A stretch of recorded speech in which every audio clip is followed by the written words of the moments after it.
Assalamualaikum warahmatullahi wabarakatuh. Perkenalkan, nama saya Rana Wifotin dengan NIM E11122311020. Pada kesempatan kali ini saya akan mempresentasikan tentang public relation.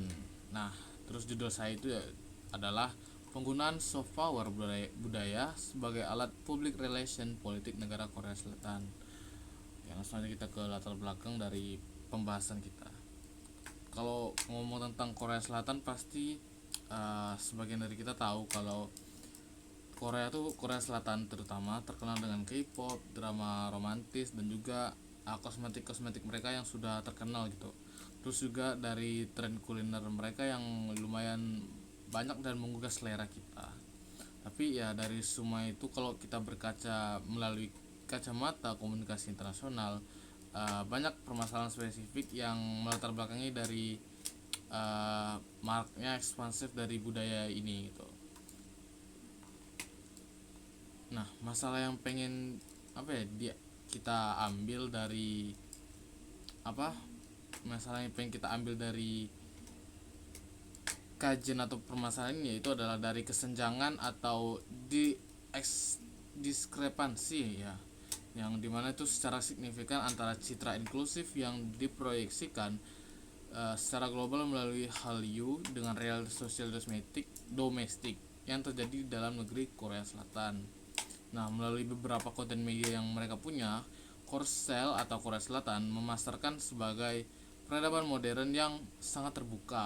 Terus mereka juga ramah dan sangat menghargai keberagaman. Tapi secara domestik, sosiologi masyarakat mereka ini ya sebenarnya masih agak-agak rasis ya sebenarnya. Mereka tuh masih bergulat dengan namanya isu rasisme, terus xenofobia dan juga etnosentrisme yang sangat kuat lah pokoknya di sana tuh. Nah, terus juga dari semua itu tuh mereka tuh berakar pada satu narasi sejarah panjang mereka tuh mengenai kemurnian darah murni leluhur. Jadi tuh kok mereka tuh lebih mendewakan dari gen-gen mereka gitu. Jadi kalau misalnya ada budaya atau ras-ras lain gitu di luar dari Korea, mereka tuh nganggapnya tuh kayak wah, mereka ini biasa aja gitu. Yang paling bagus tuh darah murni leluhur kita. Itu sebenarnya nggak salah, cuman terlalu too much kalau emang sampai merendahkan hingga merasiskan ke ras-ras yang lain gitu loh. Nah, terus kan meningkatnya juga arus imigrasi ke Korea Selatan dari beberapa negara sejak 2 tahun atau beberapa tahun yang lalu gitulah. Nah, justru hal itu tuh memicu ya banyak ekspresi diskriminasi rasial yang lebih terbuka terhadap pekerja migran dan mahasiswa asing yang kuliah di sana gitu. Terus korban yang paling banyak tuh ya dari Asia Tenggara dan Afrika pasti. Kalau mereka mungkin kalau dari benua Eropa, Australia, Amerika mungkin mereka bakal mendewa-dewakan banget tuh. Nah, sedangkan kalau di Asia atau di Afrika mungkin mereka lebih kayak merendahkan banget atau malah justru lebih rasis dan malah adanya kekerasan.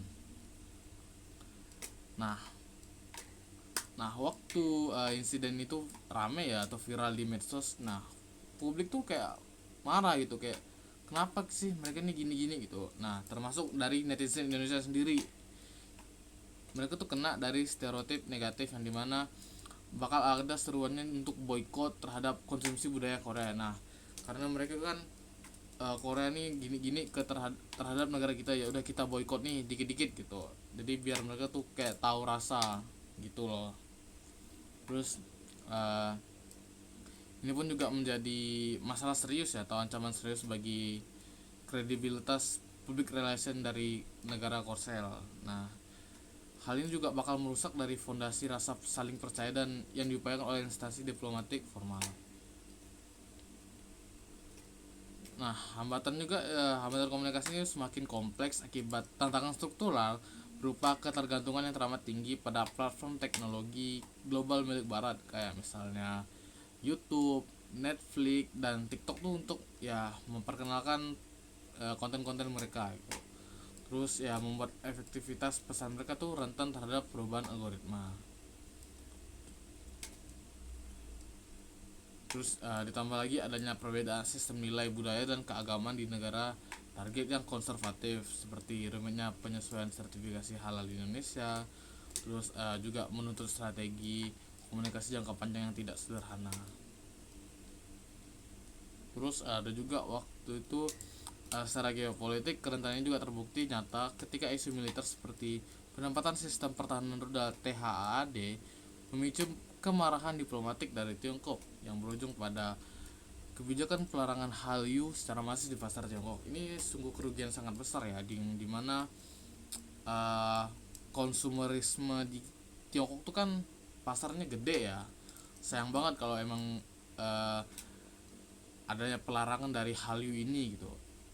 Nah makanya harusnya ya orang nggak macam-macam gitu. Jadi biar pasar mereka tetap berjalan lancar, apalagi di Tiongkok.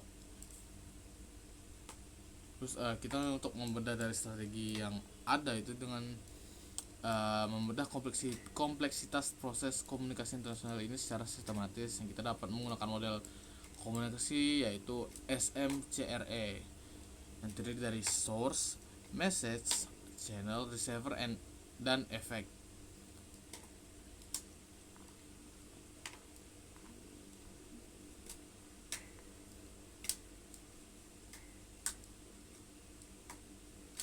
Yang pertama itu dari aspek resource atau sumber pesan. Public Relation politik Korea Selatan digerakkan oleh struktur hibrida yang sangat sinergis antara aktor pemerintah dan non pemerintah. Terus kalau misalnya melalui jalur formal, terdapat Kementerian Luar Negeri serta Kementerian Kebudayaan, Olahraga dan Pariwisata yang bertindak sebagai perancang kebijakan makro. Sementara jalan komersial, agensi hiburan besar seperti SM Entertainment dan YG Entertainment bertindak sebagai produsen konten kreatif yang memiliki daya pikat yang sangat tinggi. Terus kolaborasi apik ini bahkan diperkuat dengan penunjukan ikon global seperti BTS dan Stray Kids sebagai utusan khusus kepresidenan maupun duta promosi digital resmi negara untuk menyuarakan agenda internasional. Yang kedua adalah terkait message atau pesan, yaitu konten yang disebarkan dikonstruksi secara cermat agar tidak terkesan sebagai propaganda politik yang kaku atau koersif. Terus juga pesan yang dibawa tuh harus dibungkus dalam narasi universal tentang modernitas, inovasi, solidaritas kemanusiaan, kampanye kesehatan mental hingga pesan perdamaian semenanjung Korea.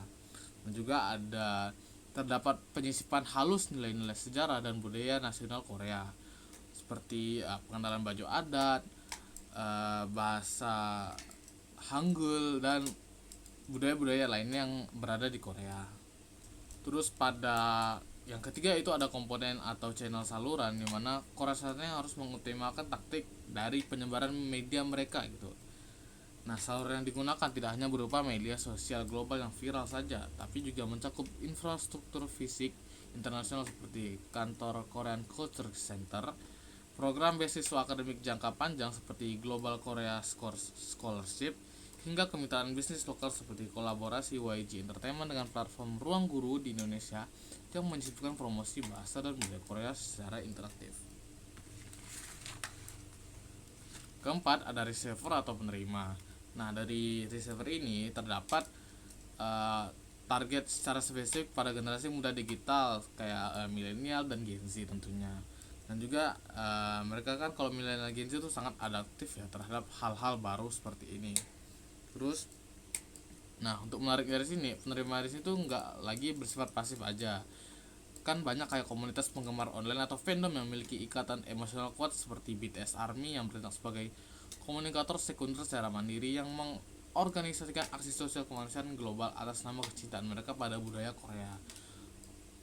Nah, sehingga dari ada yang boy band tadi, sehingga dapat membantu penyebaran citra positif negara asal idola mereka secara sukarela. Yang kelima adalah dari segi efek atau efeknya tadi. Ya, strategi komunikasi bisa memberikan dampak yang luar biasa baik secara kognitif, efektif atau maupun perilaku. Nah, secara kognitif atau efektif, ketidaktahuan publik global terhadap Korea Selatan menurun drastis berganti dengan lonjaknya tingkat kesukaan masyarakat internasional. Terus secara ekonomi, efek perilaku ini terlihat dari nilai ekspor konten kebudayaan yang mencapai belasan miliar dolar. yang mendorong ekspor barang konsumsi seperti kosmetik serta mendatangkan jutaan wisatawan asing yang termotivasi oleh Hallyu tadi. Terus ada di bidang politiknya, efek itu melahirkan kehangatan relasional yang mempermudah terjadinya aliansi keamanan nasional regional serta penggalangan dukungan internasional di saat krisis. Nah, untuk teori yang dipakai itu adalah teori dari soft power ya, dari Josephnya. Nah, dimana Josephnya itu menjelaskan bahwa kekuatan lunak atau soft power itu bekerja melalui daya tarik kebudayaan, nilai politik dan legitimasi kebijakan luar negeri untuk membuat negara lain secara sukarela menginginkan apa yang kita inginkan. Terus Korea Selatan juga tuh berhasil mengoptasi opini publik global dengan keindahan estetika budayanya, bukan dengan paksaan militer atau ekonomi. Melalui soft power ini juga konsep diplomasi multitrack yang melibatkan berbagai jalur komunikasi di luar pemerintah formal, termasuk jalur bisnis, media, komunikasi, dan masyarakat sipil.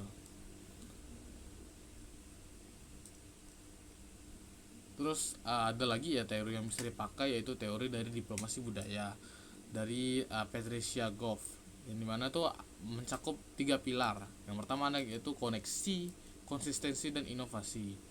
Strategi koneksi itu diimplementasikan melalui jaringan emosional yang erat antara negara, agensi wisata idola, dan penggemar lokal.